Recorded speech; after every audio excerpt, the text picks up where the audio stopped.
C'est parti pour ces nouveaux numéros de cette interview spéciale, mesdames et messieurs. Aujourd'hui, encore pour nous, un réel plaisir de pouvoir aborder un sujet aussi très spécial avec une personne très spéciale qui maîtrise son environnement, qui maîtrise au fait son métier. Il est également multitâche. C'est quelqu'un, un expert qu'on a l'habitude de recevoir chez nous, qu'on a l'habitude d'interviewer. Ses philosophies, sa manière de réfléchir, sa manière d'aborder les choses nous fascinent aujourd'hui. On va encore amorcer avec lui. Alors, qu'est-ce qu'on parlera exactement?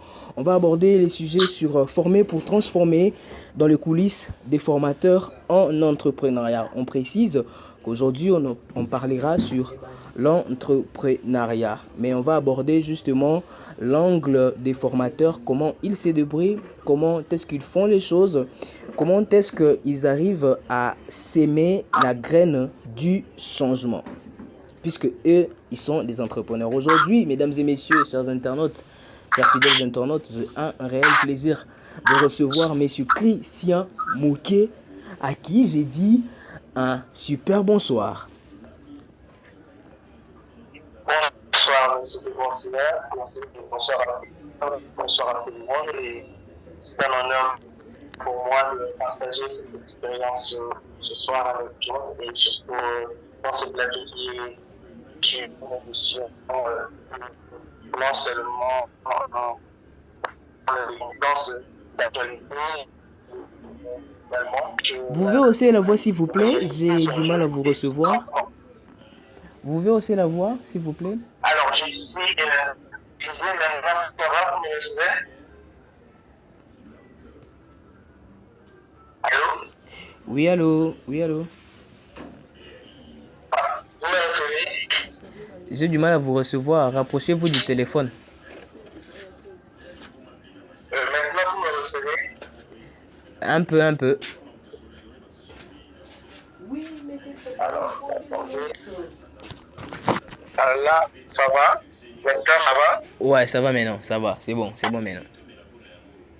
Parfait. Alors, je disais bonsoir au monde et bonsoir à tous les autres. Bonsoir à vous, messieurs des conseillers. C'est un honneur et un grand plaisir pour moi d'être reçu ce soir dans ce plateau et dans cette émission qui non seulement édifie mais change également leur vie puisque les thématiques qui s'abordent de temps en temps sur cette émission et sont des thématiques d'actualité et qui touchent les réalités de jeunes au quotidien. Voilà, qui touche les réalités des jeunes au quotidien, ce sera les mots d'ouverture de notre invité d'aujourd'hui, mesdames et messieurs, comme vous le savez très bien. On va justement aborder sur les déclics d'un formateur qui arrive à changer des vies. Alors, ils sont souvent dans l'ombre, mais leur impact résonne dans chaque idée qui devient un projet. Alors, monsieur Christian Moquet, comment devient-on d'abord formateur en entrepreneuriat pour les jeunes à Kinshasa, justement? Merci pour la question. En fait, me demander comment devenir un formateur en entrepreneur pour les jeunes à Kinshasa. Je dirais c'est comme si on me dit comment devenir juriste ou de l'université et autres. Déjà, le voie à suivre pour être formateur, c'est d'abord de suivre une formation dédiée aux formateurs. C'est-à-dire qu'il faudrait étudier soi-même, connaître le métier, en avoir également la passion. Et ce n'est qu'à ce niveau-là que vous serez capable de, en fait, que vous avez de donner ce que vous comme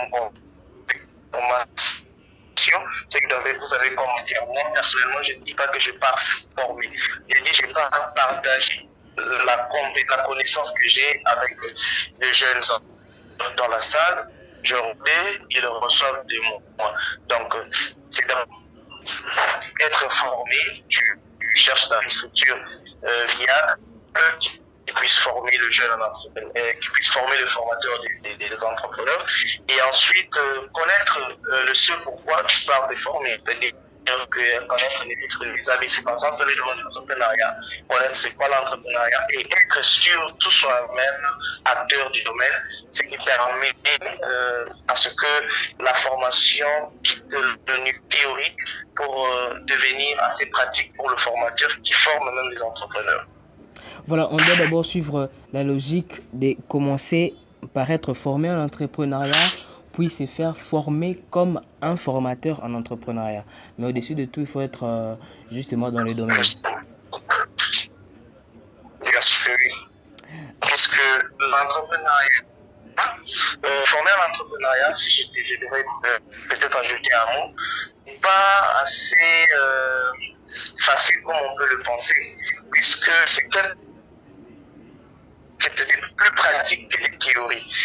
Il y a beaucoup de jeunes qui souffrent aujourd'hui pour se lancer, justement parce qu'ils se fient le plus souvent à des théories, alors que la vie entrepreneuriale devrait être tellement pratique, apprendre ce qui se vit sur le terrain pour permettre aux jeunes qui se préparent de se lancer, marcher, d'être mieux préparés, outillés et de ne pas échouer. Très bien, la formation doit être beaucoup plus pratique. Voilà, la formation est plus pratique. Je ne dois pas dire le contraire. Mais on va revenir sur le processus pour devenir formateur. Revenons d'abord sur notre base. Mais quelle est la mission principale de vous, votre mission principale quand vous entrez en salle de formation? C'est quoi la première idée qui vous vient en tête quand vous dites, voilà, je porte cette casquette de formateur et je m'en vais pour former les jeunes? C'est quoi d'abord votre mission principale? Une question assez importante pour je crois, tout formateur et pour moi particulièrement. Parce que ma mission, quand j'entre dans la salle, vient en fait de plusieurs philosophies. Ici, quand je parle de la philosophie, je parle d'une mode de vie et de plusieurs autres formations que j'ai personnellement reçues. S'il faudrait dire un mot sur ma mission, quand j'entre dans la salle, en un mot, je dis, je vais pas rencontrer les millionnaires de demain. Donc, je peux rencontrer les millionnaires de demain pour les rencontrer. Je me prépare à ça. Donc, c'est-à-dire qu'il faudrait aller un peu en large par rapport à cette mission, je dirais. Pour moi, le premier élément catalyseur de la vie ou de la réussite d'un entrepreneur, c'est l'entrepreneur lui-même. Et donc, quand je dis, je ne peux pas rencontrer des gens qui sont déjà non seulement dans le domaine, mais je vais rencontrer des gens qui se préparent à se lancer et qui sont même dans le domaine et qui rencontrent des difficultés. Et donc, je rencontre premièrement des personnes. Et quand je rencontre des personnes, je me dis, je pars pour former des millionnaires, mais dans le cadre beaucoup plus d'une motivation, un éveil de conscience pour ce qu'ils sont d'abord et ce qu'ils ont comme compétences, de leur permettre de devenir des acteurs du changement positif de ce monde et rendre ce monde meilleur que nous l'avons trouvé. Donc moi, ma mission, c'est de dire, je pars former millionnaires, conscients et capables de transformer le monde en bien. Vous partez former les millionnaires, ça c'est trop ambitieux, mais ça c'est très bien. Je ne commente pas, c'est clair, mais on va un peu faire un tour sur des personnes que vous formez. Alors, comment est-ce que, évidemment, disons, qu'est-ce qui motive les jeunes à se lancer dans l'entrepreneuriat aujourd'hui? C'est quoi leur motivation quand vous leur formez? Voilà.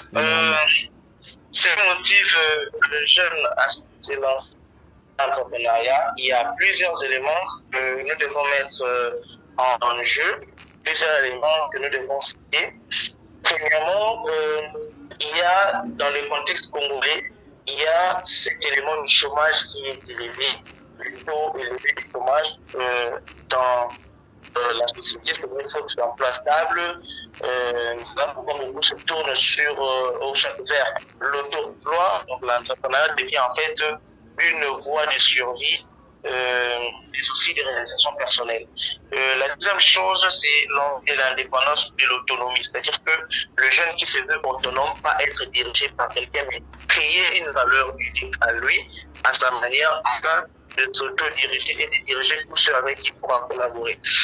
Il y a également la frustration face au système. En fait, il y a un système qui est là. Donc, c'est-à-dire que il y a les jeunes qui sont découragés par la corruption, ils peuvent aller peut-être introduire une demande X ou Y, dans X ou Y société, mais ils ressortent toujours découragés. Pourquoi? Parce qu'il y a des présélections, s'il faut le dire. Je reste vraiment dans le contexte qui est nôtre. Alors, cette frustration face au système les décourage un peu. Il y a aussi la notion du népotisme, de l'instabilité politique, et alors ils choisissent de créer leur propre système, plus juste, plus transparent et surtout justement taillé à leur manière. Et je finirai justement par dire aussi le potentiel du marché local.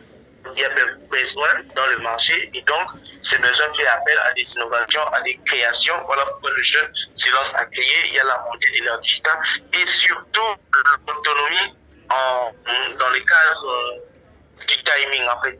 L'autonomie dans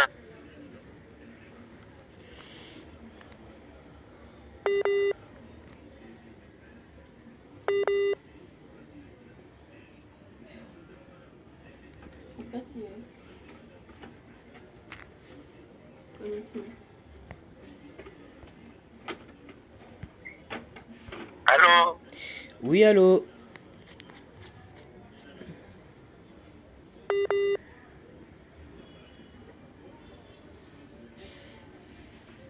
Nam na baby show, esa nam na baby show. Nam na baby show. Ti, zonga.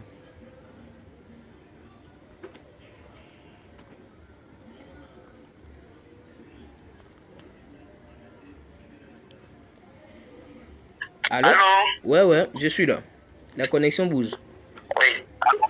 Oui, la connexion dérange un peu. Alors je disais, à la fin, il y a cette liberté dans l'autogestion, en fait, dans la gestion de soi et la gestion du temps. Ce qui d'ailleurs constitue un grand piège pour les entrepreneurs, puisque tu as maintenant tout le temps à ta portée, soit tu blagues et puis tu perds tout le temps, soit tu te concentres le plus et tu n'as pas de temps pour toi, et donc il faut maintenant trouver le juste milieu pour s'en sortir. Voilà les quelques raisons qui poussent la majeure partie des jeunes à s'élancer dans l'entrepreneuriat.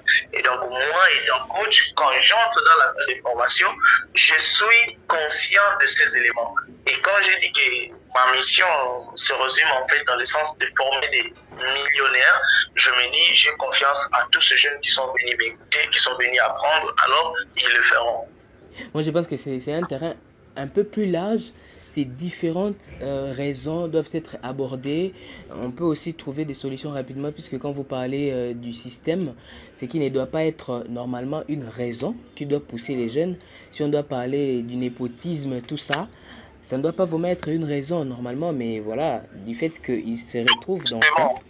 Oui, justement, ça ne devrait pas être une raison, mais je vous ai dit, je reste dans le contexte purement qui est nôtre. Dans le contexte qui est nôtre, je reste dans le contexte congolais. Voilà, c'est ça. Vous voyez, dans d'autres contextes, si je sors, par exemple, par rapport à d'autres expériences que j'ai avec des collaborateurs hors du pays, ce n'est pas le cas par rapport à ce que je vis ici au Congo. Donc, ici, il y a aussi cette notion, et il y a quelqu'un qui te dit, laissez-moi faire, ne fût-ce que ça, parce que de l'autre côté, voilà, ça ne donne pas, voilà pourquoi je me lance dans ça.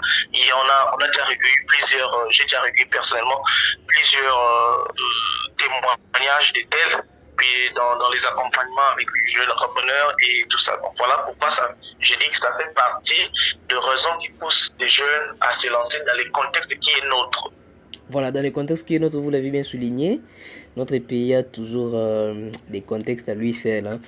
Alors, on ne va pas s'attarder sur ça, mais on va aussi savoir quelles sont les réalités que vous découvrez chez les jeunes que vous formez, puisqu'on ne peut pas s'y manquer. Quelles sont souvent ces réalités-là que vous rencontrez d'habitude? En fait, je rencontre plusieurs réalités. Je dirais, il y a ces réalités, parfois vous regardez, vous dites, est-ce que ça vraiment ça devrait arriver, mais c'est arrivé quand même. Il y a, premièrement, je dirais, il y a beaucoup de jeunes qui hésitent en fait à se lancer. Ils hésitent à se lancer dans ce qu'ils font, sous prétexte de manque de financement, c'est-à-dire que beaucoup croient à un un financement externe à eux. Donc, c'est-à-dire qu'ils ne croient pas d'abord aux potentialités qu'ils ont, ils ne croient pas d'abord à ce potentiel qu'ils possèdent eux-mêmes, à ce moyen de bord et à cette place fixe où ils sont, où ils peuvent commencer. Donc, on rencontre également le jeune qui vient avec des idées qui surpassent même la réalité de ce que nous pouvons vivre. On dit parfois c'est ambitieux, mais c'est quand même illusoire dans la manière d'implémentation. Il y en a plein d'autres qui viennent, peut-être, bon, je viens juste de me former, hein, je ne sais pas quoi faire. Donc il y a également la notion de la procrastination par rapport voilà, à tout ce qui se rencontre. Il y a des doutes également, parce que vous voyez, par exemple, quelqu'un qui vient, vous lui parlez, vous lui donnez l'exemple d'un entrepreneur, voilà ce qui a été avec celui-ci et celui-là, voilà la vie de l'entrepreneuriat, voilà ce qu'est un entrepreneur. Et quelqu'un qui te dit, ah, coach, c'est tout ce que vous nous dites, et est-ce que, voilà, jusqu'à ce qu'ils vous disent, arrêtez de nous donner la formation, donnez-nous plutôt l'argent pour qu'on aille se lancer. Moi, je me demande, mais on va vous donner l'argent comment, sans pour autant se former. Donc, la majeure partie viennent pour le financement. Quand ils entendent que là, on forme et à la fin, il y a le financement du projet, il y aura séance de pitch, tout ça là. Vous allez voir, beaucoup viennent. Mais quand vous dites nous formons, simplement, et accompagnons, tout ça, nous accordons un accompagnement, on a un nombre quand même assez acceptable, mais pas à la manière dont, quand on dit qu'il y a un financement à la fin. Donc, il y a certains qui viennent, ils vous disent écoutez, coach, tout ça là, on connaît gérer, mais bon, on a des expériences quand on donne, et puis on a quand même des bonnes expériences également, plusieurs d'ailleurs, qui inspirent même, qui ont reçu formation, ils se sont laissés accompagner, et aujourd'hui, je vous assure, ils impactent, ils réussissent leurs activités où ils sont. Donc, voilà. Ça, c'est très pertinent. Il y a des réalités qui laissent à désirer, mais pour moi, c'est une question des particularités cette fois que j'aimerais vraiment savoir. Oui. Alors, quelle est cette session-là qui vous a le plus marqué et c'était pourquoi? Dans quelle occasion exactement? Racontez-nous une histoire. Vraiment. Alors, la session qui m'a le plus marqué, je dirais d'abord que nous sommes sur un programme que nous appelons Social Equity, donc équité sociale avec Junior Achievement Africa. La session a commencé en 2024, la première année de ce programme ici en République démocratique du Congo. Alors, nous étions tous dans le suspense de ce qui sera le programme, parce qu'on nous voyait seulement à la télévision, soit sur le réseau, ou dans d'autres pays tels que la Côte d'Ivoire.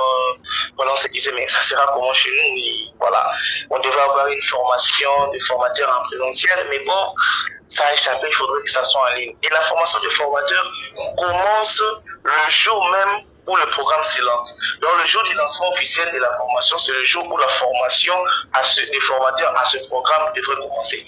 Donc il fallait former l'avant-midi et se former le soir, en fait vers 20h. On commençait déjà la session jusqu'à 23h et se préparer pour être là demain matin. Donc c'est cette formation-là, c'est cette session-là qui vous a le plus marqué. Oui, c'est cette session-là qui vous a le plus marqué. Oui, c'est ce que je suis en train de dire. En fait, alors, la session a connu une participation de plus ou moins 300 jeunes. C'était à l'hôtel de ville, à une des grandes salles de l'hôtel de ville. Alors, lors de la sélection du coach qui devait former pour l'ouverture, et j'entends coach Christian, je me dis, mais coach Christian directement, il y a des anciens ici, comment vous me choisissez? Moi, en fait, j'étais nouveau dans le système, en fait. Et puis, du coup, on me choisit. Je dis, bon, ok. On va faire avec. Parce que le défi était énorme en termes de concentration, en termes de transmission et en termes d'apprentissage. Donc, c'est-à-dire que j'étais en train d'apprendre, les temps étaient tellement coincés, sans compter les défis que nous rencontrons dans notre société, également la question du transport, qui était peut-être le centre-ville vers 18h, parce que la session devait commencer de 8h à 18h. Avec une pause à midi. Donc, comprendre quitter l'hôtel de ville, par exemple, à 18h pour rentrer vers Ngaliema Et à 20h, il fallait déjà commencer avec la session de formation. Donc, une fois arrivé, par moment, il y a même la session qui commençait pendant que j'étais en route. Donc, je mets les écouteurs, je commence à suivre la formation en ligne. Je prends mon cahier dans les taxis, j'écris. Alors, ce qui fait que c'était une ouverture pour moi en termes de conscience de ce que je suis et en termes de l'enthousiasme qu'il y avait dans le chef de jeunes qui était venu suivre moi. Donc, ça m'a beaucoup motivé, ça m'a dit, ben voilà, Christian, tout ce que tu devrais faire, c'est ce que tu es en train de faire. Les défis ici te rendent fort et convivial. Ce qui a fait que toutes les autres sessions qui ont suivi ont été un succès pour moi. Et je me réveillais très confiant et très sûr de moi. Et une fois que j'entrais dans la salle, je me sentais, je me disais, bon, tiens, là, tu entres. Tous ces gens qui sont là, ils sont venus pour t'écouter. Donc, c'est toi qui es le maître de la parole ici. Tu peux encore mieux faire. Et voilà que toutes les autres ont été une expérience riche pour moi. Et c'est cette session du départ qui était en fait une session qui m'a le plus marqué depuis que je commençais cette carrière dans coach formateur. C'est passionnant, c'est très passionnant, surtout cette période où vous avez été emporté par les embouteillages et tout ce qui va avec, mais vous avez su quand même relever ces défis-là et c'était énorme. On va pas tout amorcer puisque cette question est assez large, mais on aimerait savoir avant de chuter, alors voyez-vous justement des résultats concrets après des formations? Il y a des jeunes aujourd'hui qui ont des parcours inspirants après vos formations où les résultats semblent s'adapter justement au climat du pays, où vraiment vous amorcez en tout cas et les résultats s'en suivent justement. Alors, en termes de résultats, je suis très fier du travail que je fais jour après jour. Il y a pas mal de jeunes qui m'appellent, qui m'écrivent, ou soit on se rencontre en cours de route pour me saluer. Peut-être qu'il y a de cela que j'ai oublié. Et des fois, vous voyez, ils vous arrêtent. Coach, ah oui, bonjour, coach. Il vous rappelle même la session, vous dites, ah oui, oui. Et là, il te raconte directement son histoire. Il dit, non, coach, voilà, c'était comme ceci, c'est que je fais maintenant grâce à vous, il y a ceci. Il y en a plein d'autres qui, aujourd'hui, je le regarde même lors des certaines compétitions, ils reçoivent des prix, ils avancent, leurs activités réussissent. En tout cas, en termes de résultats concrets sur le marché, je suis totalement satisfait de ce que je fais, bien que je suis un peu déçu du comportement ou soit de l'attitude de certains, mais du moins pour la majorité, ça me rassure que l'avenir est voilà, ça vous rassure que du bon travail. Ça vous rassure que l'avenir reste meilleur, le travail est remarquable. Alors on va chuter. Quel serait votre dernier mot aux jeunes qui vous suivent, aux personnes qui voudront justement devenir eux aussi formateurs? Quel message que vous pouvez leur lancer? Ou à ces jeunes qui hésitent de se faire former? Alors, si pour que je lance un message, je dirais à ces jeunes qui vont se former, je dirais, en fait, si aux jeunes qui m'écoutez, vous qui êtes là qui m'écoutez, si vous hésitez à vous former aujourd'hui, je vous invite juste à regarder autour de vous. Ils changent très vite même. Ceux qui restent passifs deviennent esclaves du système et donc on commence à les utiliser. Qui se forment, ils prennent le contrôle, ils se forment. Je dirais, se former, c'est choisir de ne pas subir. C'est investir en toi et pour ne pas être inutile demain. Comprendre que le monde marche à la lyre des forts. Et le fort ne se connecte qu'au fort. Une force ne se connecte à la force. Et si tu n'es pas fort, c'est toi qu'on utilise par les forts. Alors dans un monde où tout s'automatise, la plus grande richesse que nous devons avoir, nous jeunes surtout, sera notre savoir, notre intelligence et notre capacité à nos habituations. Et qui donne justement cette force que personne ne pourra jamais nous enlever. Donc se former aujourd'hui, c'est des données, et c'est donner ou c'est donner quand même une longueur d'avance sur, je dirais, sur la peur, sur le système, sur tout ce qui existe, sur la procrastination, sur tout ce que les gens diront, c'est se découvrir soi-même et se rendre utile pour un monde meilleur et c'est créer ou construire sa propre liberté. Voilà, c'est former, c'est se donner une longueur, surtout à ces systèmes qui nous imposent beaucoup de choses. C'est former, c'est se faire respecter, c'est connecter avec des forts, comme vous l'avez dit. C'est donc avec ces mots que nous mettons un terme à cette interview spéciale. Aujourd'hui, nous avons reçu un habitué, M. Christian Moquet, qui forme beaucoup de jeunes en entrepreneuriat et espère aussi dans le domaine. Un plaisir pour nous de le recevoir aujourd'hui et nous espérons continuer cette allure pour, n'est-ce pas, essayer d'édifier la masse qui nous suit à quotidien. Former, ce n'est pas juste enseigner, former, c'est croire au potentiel. Même là où tout semble figé, c'est investir dans l'humain. Nous sommes arrivés à la fin, chers internautes. C'était pour nous un plaisir de pouvoir partager ces 30 minutes avec M. Christian. Retrouvons-nous prochainement au tout nouveau numéro avec les mêmes plaisirs. Merci.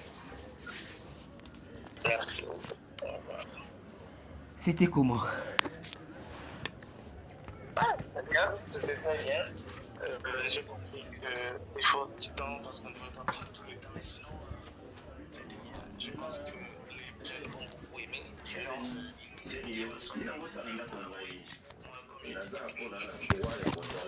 Hein?